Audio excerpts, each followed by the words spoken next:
Hi, this is Tisch Aitken, and it's Tuesday, July 16th, 2024. We have had a very volatile We've had very volatile energies in the cosmos. We had Mars and Uranus meet up at the fixed star known as Algol, which is 26 degrees of Taurus. And this occurred on Monday, July 15th, yesterday. But we always feel the energy of Mars before it becomes exact and Uranus before it becomes exact. And Mars is the planet of war.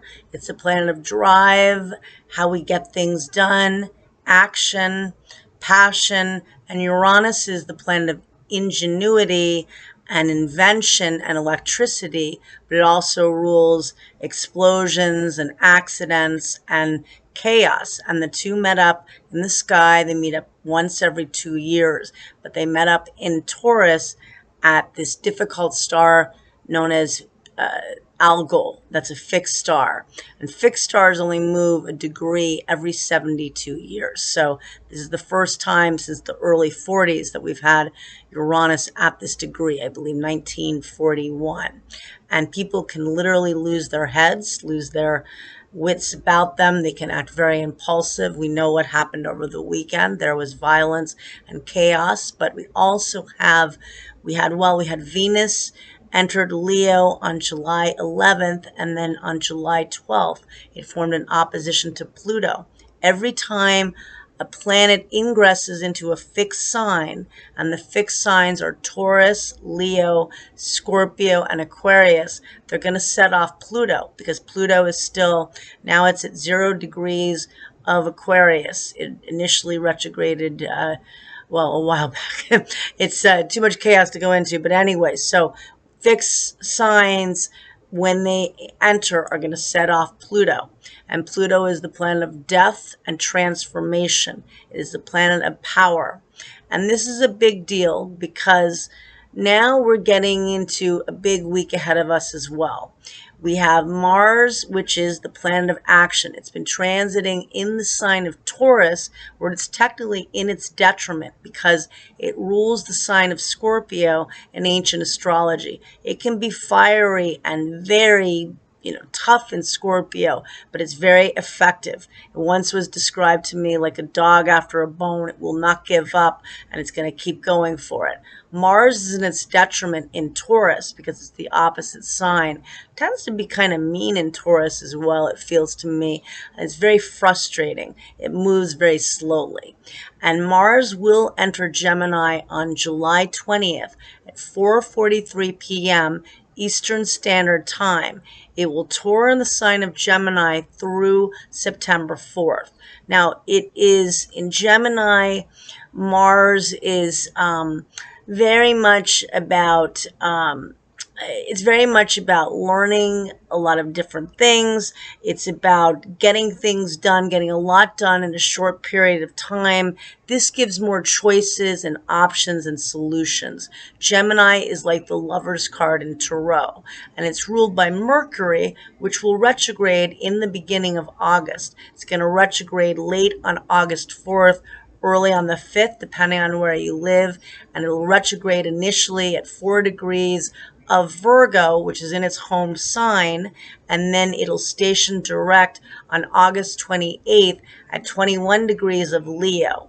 And it's not going to leave the sign of Virgo altogether until September 26th. So we're going to be dealing with this story for a while. And the thing is that Mars enters Gemini in the sign of, in the month of August. It's going to be part of a T-square as we get to the middle end of August. It's going to be, we're going to have Saturn square Jupiter. That's a big deal. That's the reality check of what we're trying to expand while in Gemini. Mars will meet up with Jupiter. Venus is going to be in the mutable sign of Virgo, opposing Neptune, squaring Saturn, so putting the brakes on things, but also, again, hopefully giving us a reality of how we can get what we desire. Mutability represents change but flexibility. If we're all a T-square in fixed signs, that would be more rigid and uncompromising. It's still challenging nonetheless, and Venus is in its fall position in Virgo, and we've got Jupiter in Gemini, which is in its detriment because it rules the opposite sign of Sag. But let's get to where we are now, because we're still working with the Mars-Uranus energy, which was very explosive over the weekend. We felt that many of us, most of us did feel it before it perfected yesterday on July 15th.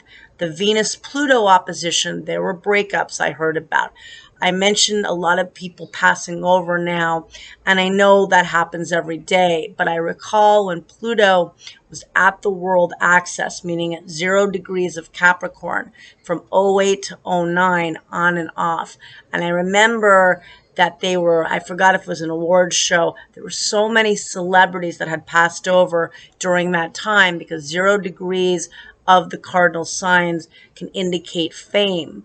And I remember, among other things, Farrah Fawcett and Michael Jackson died on the very same day. I believe it was June 25th of '09. And there were just so many people that passed over. And of course, there was the financial collapse. And we had a full moon in Capricorn on June 21st. That was at 1 degree and 7 minutes of Capricorn, so close to the world point, to the very beginning of Pluto in Capricorn, which would have been when it got to 1 degree around '09, 2010. Now we're building up to a full moon on July 21st, which is the second of 2 full moons. Now there was a new moon on July 5th at 14 degrees and 23 minutes of Cancer. And the new moon is a time to plant new seeds and set intentions. Cancer is very much a sign centered on how you feel, on getting your comfort, dealing with family, spending time alone, getting rest, nourishment, nourishing your soul, your body, restoring your energy, maybe not working so much, focusing more on your emotional needs and on your family and security.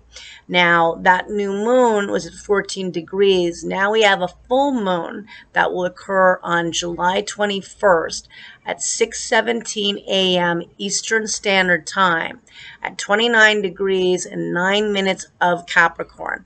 That's a really big deal. So we have Mars just entering Gemini the day before, where it will be through September 4th. We've got the full moon is going to be conjunct Pluto, almost 2 degrees away. Pluto is now, it retrograded on July 2nd. It's now at 0 degrees and 54 minutes of Aquarius in this full moon chart. The moon is at 29 degrees and 9 minutes of Capricorn. Out of sign, they are conjunct, and they, less than, what am I saying? Less than that. And they are, this is something that we are letting go of something. It is very emotional. Pluto in Aquarius is about the future. And what's interesting is that that's a very emotionally intense full moon, because the moon rules the sign of Cancer, and we are in Cancer season just a little while longer because the sun will exit Cancer and enter the sign of Leo the following day on July 22nd, where it'll transit through August 22nd. But with that said, we've got the full moon and an anaretic degree, the last degree of Capricorn. This is a sign of responsibility, of leadership, of goals. What's working for you? What's not? This is the second full moon in Capricorn, which is an anomaly. And we're in Cancer season where we're supposed to be slowing down. Mars and Taurus, good luck at getting things done quickly. That will shift. With Mars entering Gemini, that definitely expedites the pace. That's great for multitasking. That's great for learning and networking and maybe, connecting with other people, given that Mercury, which rules the sign of Gemini, will retrograde in the beginning of August. That could be a good time to reconnect with people that you've done projects with, or maybe you've wanted to in the past and hadn't had a chance to. This is a time to maybe reevaluate that. But we've got Mars in Gemini. We've got a full moon conjunct Pluto, letting go of things that are blocking you. Neptune is forming a very positive aspect to the full moon. It's at 29 degrees of Pisces. It's exhausted there. It's at another very difficult fixed star, which I talk about all the time, every video.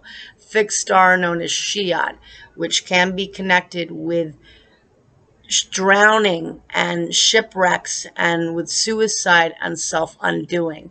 It's very creative. This can be very creative energy. I'm not going to say it isn't, because we've got the moon, in harmony with Neptune. Neptune is the dream.